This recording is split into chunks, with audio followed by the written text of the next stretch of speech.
Hello and welcome to the Tea Party Hardy channel for a review of Bill and Ted Face the Music. Okay, well, let's begin with comparing it to the first two movies. How does it fare when you compare? Very, very well indeed. The jokes are the same style. There are tons of jokes in this movie. They're very, very funny. And it's very delightful with them being in the same style.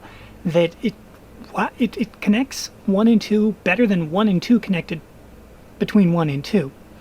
So, yeah, really, really wonderful there. Another comparison between the originals and this one is it's a lot like the first one in the sense that, whoa, is it low budget? I mean, very low budget.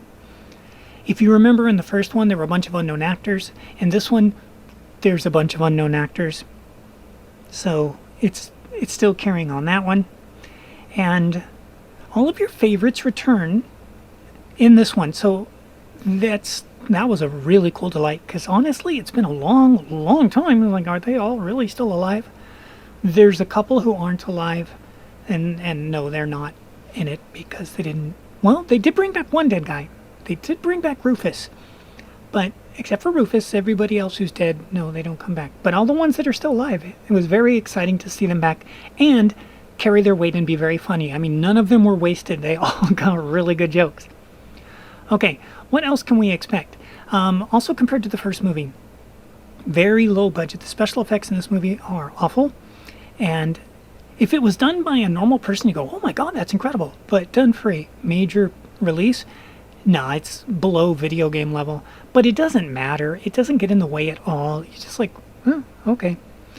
And let's see, what else do we have? They are, oh man, they're really old in this movie in real life. And they dye their hair and stuff like that so that they don't look as old. But when that camera gets close on them, and I'm pretty sure it was shot on digital, oh, those wrinkles are deep. We all get older. It happens. If you're a fan of this movie from the original series, you're old too. Hate to break it to you. Okay, but that is definitely an issue. And it's kind of funny because there's scenes where they go into the future and see themselves, and I'm like, you're really not that far away from that age. Yeah, anyways.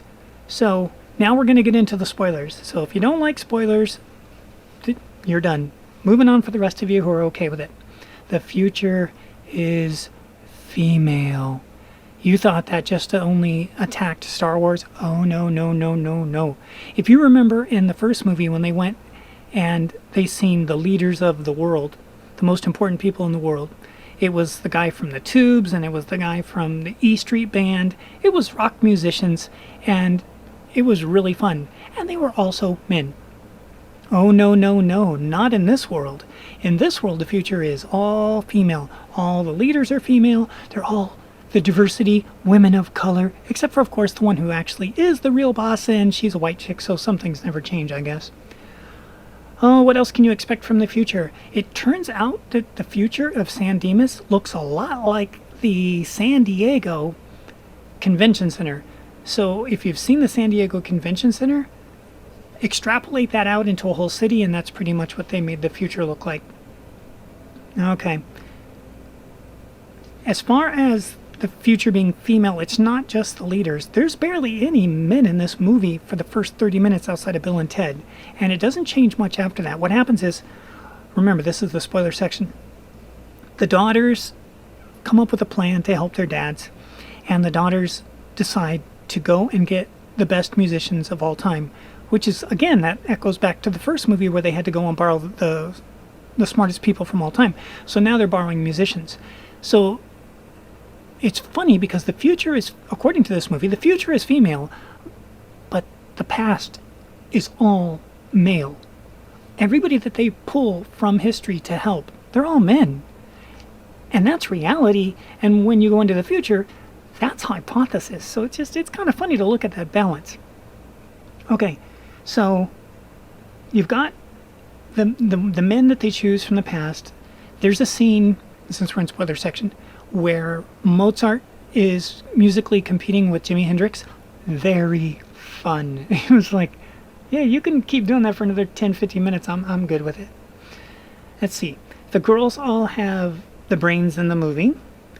unsurprising welcome to the 21st century. And the few guys that actually do appear, except for the musicians that are rounded up, they really don't serve much purpose at all. Now, Death is still around, of course, because it's not like Death can die, but luckily the actor's still around. And so in the scenes where he's at, still rockin' funny, just really good stuff. But his part that he served in part two of carrying that third wheel and the humor all the way through, he still does it in this movie. But before he starts doing it, there's another character doing it, and it's a raised robot that shoots lasers. And so they have the exact same job in the movie of carrying the third wheel with the dumb jokes that are really fun. So you now have a fourth wheel instead of a third wheel when they all get together. Hell is back also. And this is this part was weird, because when they go to hell this time, for some reason all of the demons are honest and very helpful. And I'm like, are they really telling the truth? Because they're in hell. That would be super weird. And it turns out, no, they were really helpful and honest, and that is super weird. Still worked as far as the humor goes, but if you step back, you're like, why are the people down there so darned helpful and so trustworthy? Does not compute, but whatever. Okay. There is some really good news that this movie has about the future, especially if you're a woman, besides the fact that women take over. But the other thing that's really good news for everybody is when they go to 2022, nobody's wearing face masks and nobody is social distancing. So, according to this movie, if you can trust its history, the pandemic will finally be over and we all get to go back to normal. Sure, the universe is ripping itself to shreds until Bill and Ted come up with the song that changes the universe, or rescues the universe, but there you go. There is also a tag at the very end after the credits. Whoa, and the credits are long. But there is a tag after the credits, and it's cute. It's funny. It doesn't, double spoiler, it doesn't tell you that there's going to be an additional movie. It doesn't go that direction at all. It's just a straight up, here, let's have some fun and tag it on. And then the other thing that was in the movie, and I did find this really disappointing in a really fun movie, was rock and roll was replaced by 21st century pop music. And just kind of sad, because God gave rock and roll to us, according to the second movie. And this movie's like, yeah, well, God may have given it to you, but honest people that are helpful are in hell, so we don't care about that. And we're going to change it to bubblegum pop music. Ugh, meh. So that's how that worked. Definitely a great movie. Very, very fun. Not a disappointment at all. Sure, the lighting is really bright, like it was shot in the 21st century, because it was. Sure, the special effects are super duper low budget, but it's Bill and Ted. They're allowed to do that. I'm not sure the same actresses played the wives. I didn't look it up. But if it is, wow, they are amazingly young looking compared to the fellas. So, like I say, I'm not sure. But if they are, wow, they've taken very, very good care of themselves. And I guess that's it. It's a great movie. It's a really fun watch. It will not let you down, I hope. I hope you agree. And it's so many good jokes, so many jokes in the same style. It's just wonderful. It's something that we could all, we were all looking forward to this movie that are fans of this. And when we live in a time where Star Trek is just complete garbage now, and Star Wars has been completely ruined, to have Bill and Ted come back, yeah, there's all the feminist agenda and everything, but you could also say this about that. You could say it's very balanced, because the men did everything, and the women just stood around and didn't talk, except for the actual leader. You could say it's very, very balanced, because the way that they come to the conclusion at the end isn't because of what the girls did, isn't what because the guys did, isn't what the future people did, and isn't what the past people did. It's what they all did together. So it works from a story point of view. Remember stories? No, people at Disney Star Wars don't. Remember stories? No, people over at CBS Star Trek don't. But these guys did remember story. So they all come together to make it work. And so you could say it's very balanced in that point of view. And since we live in a time where it's an issue, because story has been thrown away and everybody's insanely conscious about everybody's race, everybody's gender, everybody's everything now, it forces me and other people to do these reviews with that context, where before nobody thought about it, they just told good stories, and casting was casting and you moved on.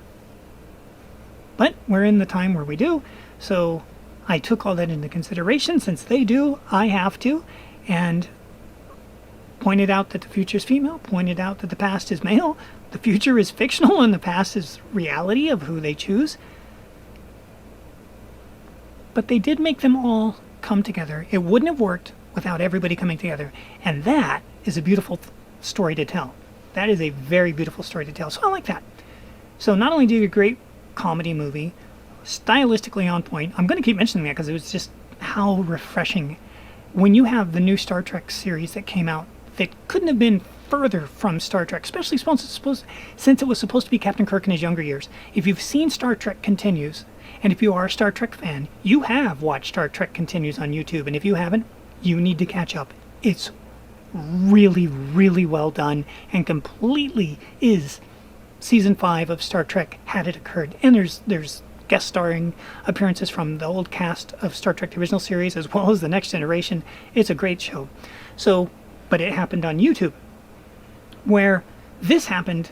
Well, it was supposed to happen at the theaters, but we've seen how well that worked out, because we're not in 2022 yet, and so therefore we are wearing masks, and we are social distancing, and all those other horrible, icky things. This movie is such a refreshing piece of entertainment for all of us who are hungry for it. They didn't desecrate the idea. Yeah, they pushed it a little bit into the future with the pop music and a lot of the girl stuff, but it didn't desecrate it. It didn't. I'm still a little confused over the hell segment, but I'll get over it. So that's all we got. We thank you for watching, and we will see you in the future.